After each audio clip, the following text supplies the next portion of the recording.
बड़ी केमिति तैयारी हुए आसंतु ए वीडियो रे देखिबा। नमस्कार। शीत दिन आसी जाइछि, समस्तक घरे बड़ी बनैबा स्टार्ट हो जाइथिबो। मो माँ आज बनाउछंती कखारु बड़ी, सेतिरे कखारु को ग्रेट करिसंती आ जीरा धनिया लुण सब पकेकी बाटी देला परे गोटे खटारे सफा कपड़ा पकेकी बड़ी गुड़ा को पकाउछंती।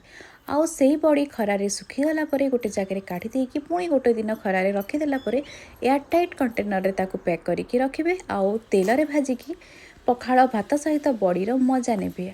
आम घरे तो बहुत प्रकार बड़ी बनी थाए, तो मोर सबुठ फेवरेट हूँ आखु बड़ी। से बड़ीर वीडियो मु आपण मानक सहित बहुत जल्दी शेयर करी। और ए वीडियो आपण मानक केमिति लागिला मते प्लीज कमेंट करके जणातु। और जो मैंने बड़ी खाई नाहंती किंबा बड़ी तांका घरे तैयारी हुएनी, ए वीडियोटा प्लीज से मानक सहित शेयर करंतु। और मो चैनल को लाइक शेयर और सब्सक्राइब करंतु। Thank you. Have a good day. नमस्कार।